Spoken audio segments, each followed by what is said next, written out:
Hi friends, this is Vinson. நம்ம சேனலுக்கு உங்களை எப்படி இருக்குது? நம்ம சேனல் வந்து பார்த்தீங்கன்னா உங்களோட கெரியரை செட் பண்ணுறதுக்காக தான் ஈச் அண்ட் எவ்ரி கவுன்சிலிங் சம்மந்தமாக நம்ம சேனலில் வீடியோஸ் வந்து கொடுத்துருக்கோம். சரியா? இன்ஜினியரிங் கவுன்சிலிங் சம்மந்தமாக, அதே மாதிரி ஆர்ட்ஸ் அண்ட் சயின்ஸ், அதே மாதிரி வெட்டினரி, அதே மாதிரி வந்து மெடிக்கல், இந்த மாதிரி எல்லா கவுன்சிலிங் சம்மந்தமாக நம்ம சேனலில் வீடியோஸ் வந்து கொடுத்துருக்கோம். நீங்கள் வின்சன் இன்ஃபோ சேனலையும் ஃபாலோ பண்ணுங்கள், விஜேஎல்ஆர் சேனலையும் ஃபாலோ பண்ணுங்கள். உங்களுக்கான கவுன்சிலிங் அப்டேட்ஸ் வந்து வந்துகிட்டே இருக்கும். நிறைய பேர் நமக்கு இந்த ஸ்க்ரீன்ஷாட்டை அனுப்புறீங்க. அதாவது இலவச இளங்கலை கல்வி திட்டம், இது வந்து உண்மையா சார்? அதாவது 2025-26க்கான சென்னை பல்கலைக்கழகத்தில் இலவச இளங்கலை கல்வி திட்டம் ஆதரவற்றோர், முதல் தலைமுறை பட்டதாரிகள் மற்றும் 3ஆம் பாலினத்தினருக்கு முன்னுரிமை அப்படின்னு சொல்லி கொடுத்துருக்காங்க. விருப்பம் உள்ளவர்கள் www.om.ac.in என்ற இணையதளத்தில் மே 23 விண்ணப்பிக்கலாம் அப்படின்னு சொல்லியிருக்கிறாங்க. அதாவது நல்லா நீங்கள் புரிஞ்சுக்கணும், ஆதரவற்றோர், அதே மாதிரி ஏழை எளிய மாணவர்கள்னு சொல்லி கொடுத்துருக்காங்க. ஆனால் யாருக்கு ஃபஸ்ட்டு ப்ரிஃபரன்ஸ் கொடுக்குறாங்க அப்படின்னா முதல் தலைமுறை பட்டதாரி, 3ஆம் பாலினத்தர். ஓகே, இது உண்மையா இல்லையா? இது எப்படி உண்மையாக இருந்துச்சு அப்படின்னா எப்படி அப்ளை பண்ணணும் அப்படிங்கிறத இப்போ நம்ம சூப்பராக என்னன்னு பார்க்க போகிறோம். அதனால் மிஸ் பண்ணாமல் இந்த வீடியோ ஸ்கிப் பண்ணாமல் லாஸ்ட் வரைக்கும் பாருங்கள். இந்த வீடியோ உங்களுக்கு ஹெல்ப்ஃபுல்லாக இருக்கோ இல்லையோ, மற்ற பசங்களுக்கு ரொம்பவே ஹெல்ப்ஃபுல்லாக இருக்கும். அதனால் தயவு செய்து இந்த வீடியோவை நிறைய பசங்களுக்கு ஷேர் பண்ணுங்கள், அவங்களுக்கு போய் சேரட்டும். ஓகே, வாங்க இந்த ஸ்கீம் வந்து உண்மையாக பொய்யா, அது இருந்துச்சு அப்படின்னா எப்படி அப்ளை பண்ணுறது அப்படிங்கிறத பார்க்கலாம். ஓகே, கூகுள் சர்ச் பாரில் போயிட்டு www.un அப்படின்னு சொல்லி போட்டிங்க அப்படின்னாவே அடுத்து உடனே நமக்கு என்ன கிடைக்குது அப்படின்னா unom.ac.in அப்படிங்கிற வெப்சைட்டோட அட்ரஸ் வந்துருச்சு. நாம் கிளிக் பண்ணலாம். கிளிக் பண்ணோம் அப்படின்னா நமக்கு, அதாவது மெட்ராஸ் யூனிவர்சிட்டி, சரியா, சென்னை யூனிவர்சிட்டியோட பேஜுக்குள்ளே நமக்கு என்னாச்சு பார்த்தீங்கன்னா போகிறாங்க. அப்படிங்கிற பட்சத்தில் போன உடனே நீங்கள் இந்த இடத்துல என்னாச்சு பார்த்தா பார்க்குறோம். அதை நல்லா நீங்கள் ஸ்க்ரோல் டவுன் பண்ணிட்டு வாங்க. ஸ்க்ரோல் டவுன் பண்ணிட்டு வந்தீங்க அப்படின்னா உங்களுக்கு வந்து கீழே வந்து பார்த்தீங்கன்னா இந்த இடத்துல ஃப்ளாஷ் நியூஸ் அப்படின்னு சொல்லி ஒரு அப்டேட் வருது இல்லை, அதை நீங்கள் என்னாச்சு பார்த்தா கண்டுக்கக்கூடாது, அதை நீங்கள் பார்க்காதீங்க. கீழே நீங்கள் அப்படியே ஸ்க்ரோல் டவுன் பண்ணிட்டு வந்தீங்கன்னா இந்த இடத்துல உங்களுக்கு வந்து இப்படி ரன்னிங் ஆகிட்டு இருக்கு பாருங்கள். சரி, அனௌன்ஸ்மெண்ட்டில் வந்து பார்த்தீங்கன்னா இந்த இடத்துல ரன்னிங் ஆகிட்டு இருக்கும். இந்த இடத்துல வந்து நமக்கு இதை ஃபுல்லாக நீங்கள் அதாவது ரன்னிங் ஆகிட்டு இருக்கிறத நீங்கள் ஸ்டாப் பண்ணணும் அப்படின்னா வியூ ஆல் கொடுங்க. சரியா, வியூ ஆல் கொடுத்தீங்க அப்படின்னா உங்களுக்கு இங்கே பார்த்தீங்க அப்படின்னா என்ன அப்டேட் அனௌன்ஸ்மெண்ட்டில் வந்து பார்த்தோம் அப்படின்னா என்ன அப்டேட் அப்படிங்கிறத கொடுத்துருக்காங்க. இந்த இடத்துல Madras university free education scheme, அதாவது MUFES அப்படின்னு சொல்லி கொடுத்துருக்காங்க பார்த்தீங்களா. அதில் நம்ம என்னாச்சு பார்த்தா கிளிக் பண்ணி உள்ளே போகணும். சரியா, கிளிக் பண்ணி உள்ளே போகலாம். உள்ளே போனோம் அப்படின்னா நமக்கு இந்த மாதிரி வந்து என்னாச்சு பார்த்தீங்கன்னா உங்களுக்கு வந்து ஷோ ஆகும். என்ன அப்படின்னா உங்களுக்கு வந்து, அதாவது இப்போ வந்து இந்த லிங்க் ஆக்சுவலாக வந்து இந்த விஷயம் வந்து உண்மையான ஒரு விஷயம். இதோட லாஸ்ட் அப்ளிகேஷன் டேட் வந்து பார்த்திங்கன்னா 26/5/2026. ஓகேவா, இது வந்து உண்மையான ஒரு விஷயந்தான். ஆனால் ஏன் நமக்கு இந்த மாதிரி வந்து அனேபிள் டு ஓப்பன் அப்படின்னு சொல்லி வந்திருக்கு அப்படிங்கிறத பார்க்கலாம். இப்போ என்ன பண்ண சொல்கிறாங்க அப்படின்னா அவங்க டவுன்லோட் பண்ண சொல்கிறாங்க, அந்த அனௌன்ஸ்மெண்ட்டை டவுன்லோட் பண்ண சொல்கிறாங்க.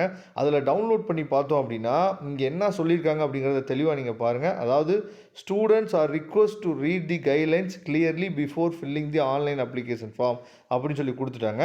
அதுக்கப்புறம் ரொம்ப முக்கியமாக online application form will be open after, அதாவது பப்ளிகேஷன் ஆஃப் +2 ரிசல்ட். சரியா, +2 ரிசல்ட் வந்து நமக்கு மே 8 வந்து ஓப்பன் ஆகுதுல்ல, இதுக்கப்புறம் தான் இதை வந்து என்ன பண்ணுவாங்கன்னு பார்த்தா ஓப்பன் பண்ணுவாங்க அப்படிங்கிறத தெளிவாகவே கொடுத்துட்டாங்க. அதுக்கு முன்னாடி நமக்கு என்னென்ன டாக்குமெண்ட்ஸ் வேணும் அதை இப்போயே நம்ம ரெடி பண்ணி வச்சுக்கலாம்ல.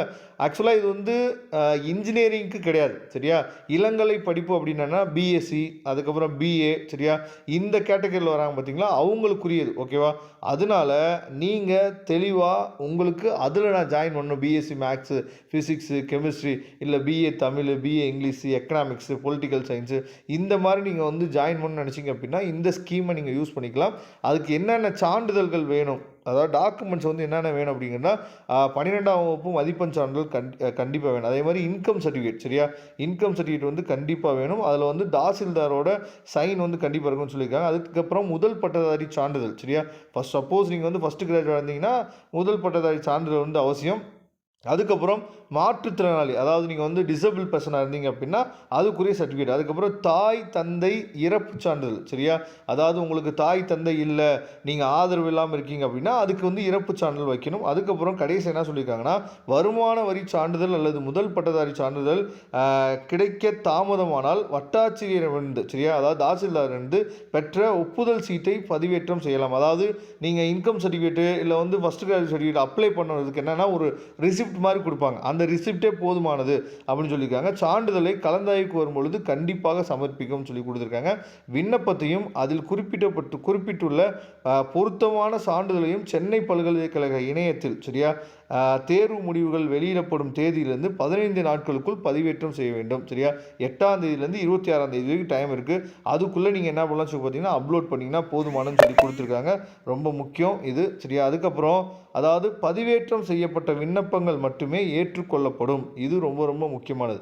பதிவேற்றம் செய்யப்பட்ட விண்ணப்பங்கள் மட்டுமே ஏற்றுக்கொள்ளப்படும். மேலே குறிப்பிட்டுள்ள ஆவணங்கள் பதிவேற்றம் செய்ய தவறினால் உங்களது விண்ணப்பம் நிராகரிக்கப்படும் சொல்லி கொடுத்துருக்காங்க. இதை தெளிவாக நீங்கள் பார்த்துங்க. அதுக்கப்புறம் அதாவது யாரெல்லாம் எலிஜிபிள் தெளிவாக பார்த்துடலாம். சரியா இதுக்கு வந்து யாரெல்லாம் எலிஜிபிள் அப்படிங்கிறத தெளிவாக கொடுத்துருக்காங்க. இந்த இலவச கல்வி திட்டத்தின் கீழ் சென்னை பல்கலைக்கழகத்தில் இணைப்பு பெற்ற சுயநிதி மற்றும் அரசு உதவி பெறும் கல்லூரிகளில் இளநிலை படிப்புகளில் சேருவதற்கு விண்ணப்பங்கள் வரவேற்கப்படுகின்றன. விண்ணப்பிக்கும் மாணவர்கள் 2025-26 கல்வியாண்டில் 12ஆம் வகுப்பு தேர்ச்சி பெற்றுக்க வேண்டும். அதாவது இப்போ கரண்ட் இயரில் நீங்கள் முடிச்சுக்கணும். இதுக்கு முன்னாடி நீங்கள் முடிச்சிருந்தீங்க அப்படின்னா எலிஜிபிள் கிடையாது. மாணவர்கள் முதல் முயற்சியிலே அனைத்து பாடங்களையும் தேர்ச்சி பெற்றிருக்க வேண்டும். 12ஆம் வகுப்பு மதிப்பெண் சான்றிதழ் சமர்ப்பிக்க வேண்டும். இல்லையெனில் உங்களது விண்ணப்பம் நிராகரிக்கப்படும். சரியா கண்டிப்பாக நீங்கள் வந்து ரிசல்ட் வந்தோடனே உங்கள் ஸ்கூலில் வந்து ஒரு ப்ரொவிஷனல் மார்க் ஷீட்டுன்னு ஒன்று கொடுப்பாங்க. ஒரிஜினல் மார்க் ஷீட் கொடுக்க மாட்டாங்க, ப்ரொவிஷனல் மார்க் ஷீட் கொடுப்பாங்க. அதுவே போதுமானது. அதே மாதிரி ஃபெயில் ஆகிட்டு நீங்கள் வந்து அப்ளை பண்ண முடியாது. ஏன்னா ஃபெயில் ஆகிட்டிங்க அப்படின்னா உங்களுக்கு 21ஆம் தேதி முடிஞ்சு போயிடும். ஏன்னா உங்களுக்கு வந்து சப்ளிமெண்ட்ரி எக்ஸாம் வந்து அதுக்கப்புறம் தான் வைப்பாங்க. அதுக்கு நீங்கள் அப்ளை பண்ணவே முடியாது. சரியா அதுக்கப்புறம் அதாவது தாசில்தார் வழங்கிய வருமான சான்றிதழின்படி மாணவரின் குடும்ப ஆண்டு வருமானம் 3 லட்சத்துக்கு மிகாமல் இருக்க வேண்டும். சரியா 3 லட்சத்துக்கு அதாவது அதிகமாக இருக்கக்கூடாது. ஒவ்வொரு கல்லூரிக்கும் சரியா குறைந்தபட்சம் 3 இலவச இருக்கைகள் ஒதுக்கப்படும். அதாவது ஒவ்வொரு பிரிவின் கீழும் ஒரு இலவச இருக்கை. ஓகேவா இவை பல்கலைக்கழகத்தால் அனுமதிக்கப்பட்ட மாணவர்களின் எண்ணிக்கைக்கு மேலே கூடுதல் இடங்களாக அனுமதிக்கப்படும். இதை தெளிவாக நீங்கள் பார்த்துங்க. அதாவது கவர்மெண்ட் எய்டட் காலேஜ்னா இப்போ லோயலா காலேஜ் இருக்குது, அதே மாதிரி MCC இருக்குது, WCC இருக்குது. இதெல்லாம் வந்து பார்த்தீங்கன்னா கவர்மெண்ட் எய்டடில் வரும். அதுலேயே உங்களுக்கு வந்து என்ன பண்ணுறாங்கன்னா சீட்டு வந்து எடுத்து கொடுக்குறதா சொல்கிறாங்க. 3இல் 1 பங்கு இருக்கைகள் சரியா அதாவது 1/3 ஆஃப் சீட்ஸ் பெற்றோரை இழந்த மற்றும் ஆதரவற்ற மாணவர்கள் முக்கிய பாடங்களில் பெறப்பட்ட மதிப்பெண்களின் அடிப்படையில் வழங்கப்படும். அதுக்கப்புறம் பிரிவு 2 வந்து பார்த்தீங்கன்னா 3இல் 1 பங்கு இருக்கைகள் சரியா அதாவது 3 சீட்டு வந்து கொடுக்குறேன்னு சொல்லியிருக்காங்க ஒரு காலேஜுக்கு. அதுக்குரிய விஷயங்கள் தான் சொல்கிறாங்க. அதாவது பெற்றோரை இழந்த மற்றும் ஆதரவற்றவங்க அவங்க ஒரு பிரிவு. அதுக்கப்புறம் முதல் பட்டதாரி மாணவர்கள், மாற்றுத்திறனாளி மாணவர்கள் மற்றும் திருநங்கைகள் முக்கிய பாடங்களில் பெறப்பட்ட மதிப்பெண்கள் அடிப்படையில் வழங்கப்படும். அதுக்கப்புறம் 3இல் 1 பங்கு அடுத்த பிரிவு வந்து பார்த்திங்க அப்படின்னா முக்கிய பாடங்களில் 80% மதிப்பெண்கள் பெற்ற மாணவர்களுக்கு மெரிட் அடிப்படையில் வழங்கப்படும் சொல்லியிருக்காங்க. ஒவ்வொரு பிரிவிலும் 1:2 என்ற விகிதாச்சாரத்தில் மாணவர்கள் கலந்தாய்வுக்கு அழைக்கப்படுவார்கள் அப்படின்னு சொல்லி தெளிவான ஒரு அப்டேட் வந்து கொடுத்துருக்காங்க. சரியா இந்த வீடியோ உங்களுக்கு யூஸ்ஃபுல்லாக இருக்கோ இல்லையோ நிறைய பசங்களுக்கு இது வந்து கண்டிப்பாக யூஸ்ஃபுல்லாக இருக்கும். ரொம்ப கஷ்டப்படுற குடும்பத்தில் இருக்க பசங்க, அதே மாதிரி ஆதரவில்லாத குடும்பத்தில் இருக்க பசங்க சரியா இப்போ சப்போஸ் இந்த வீடியோ பார்த்துட்டு இருக்க பேரண்ட்ஸுக்கு ஏதாவது கண்டிப்பாக உங்களுக்கு வந்து இந்த ஆதரவற்ற குழந்தைகளை வளர்க்கக்கூடிய நிறையா அதாவது சென்டர்ஸ் வந்து மேபி தெரிஞ்சுக்கலாம். அப்படி ஏதாவது ஒரு வாட்ஸ்அப் குரூப் இருந்துச்சு அப்படின்னா நீங்கள் அவங்களுக்கு இந்த விஷயத்தெல்லாம் சொல்லலாம். அவங்களுக்கு இந்த விஷயம்லாம் நீங்கள் ஷேர் பண்ணிங்க அப்படின்னா கவர்மெண்ட்டே என்ன பண்ணுறாங்க அப்படின்னா அவங்களுக்கு முழுமையான கல்வி கட்டணத்தையும் கொடுத்து படிக்க வைக்கிறாங்க. சரியா அதுதான் இந்த திட்டத்தோட பெனிஃபிட்டு. அதனால் கண்டிப்பாக மற்ற பசங்களுக்கு ஷேர் பண்ணுங்கள். நம்ம வீடியோ உங்களுக்கு பிடிச்சிருந்துச்சு அப்படின்னா லைக் பண்ணுங்கள். இதே மாதிரி யூஸ்ஃபுல்லான நிறைய வீடியோஸ் உங்களுக்கு வேணும் அப்படின்னா சப்ஸ்கிரைப் பண்ணுங்கள். நம்ம சேனலோட வாட்ஸ்அப் குரூப்பில் ஜாயின் பண்ணுங்கள். தேங்க்யூ. நெக்ஸ்ட் வீடியோ பார்க்கலாம்.